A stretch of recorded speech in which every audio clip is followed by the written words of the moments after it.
Back in July of 2001, you actually leased the two original World Trade Center towers just weeks before they were tragically destroyed. About 6 weeks before, yes. On 9/11. That's correct. When it came time to rebuilding them, this was not only a business dealing, but sort of a civic and patriotic responsibility. How did you grapple with that task?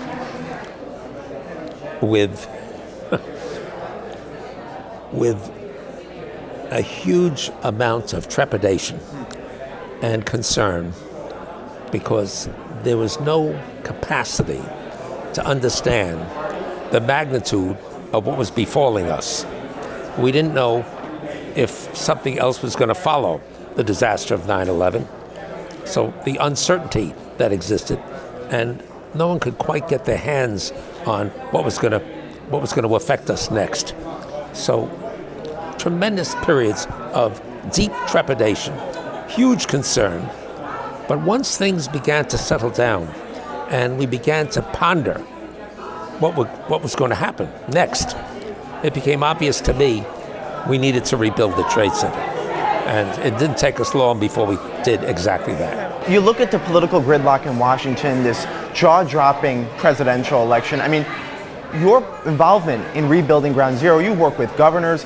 Isn't this a great example of the public and private sector working? Wouldn't you like to see more examples of this? Well, it's a perfect public-private partnership, right? That's exactly what it is.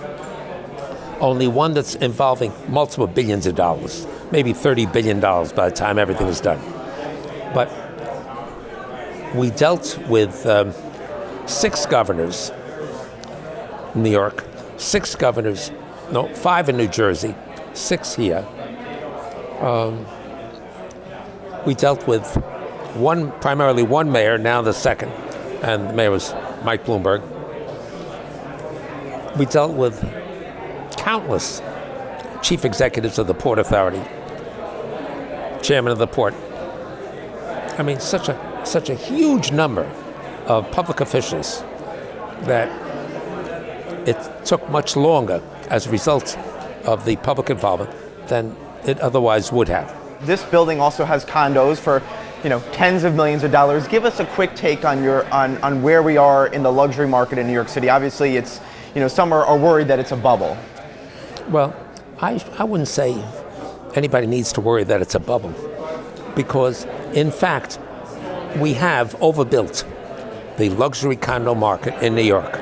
There are many more luxury apartments than there are buyers today, right? So the new construction of condominiums is beginning to diminish, and soon it'll disappear. It'll stop completely, right? That will give the market time to absorb the current supply. So whether it's a year or 2 years or 3 years, it'll happen. And once it happens, the stability will come back into the condo market in New York, and things will be okay again.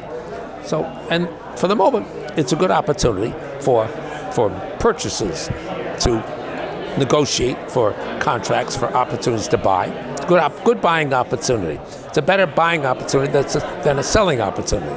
But with time, it'll stabilize, and then the economy will continue to move forward again. So it's just a question of timing.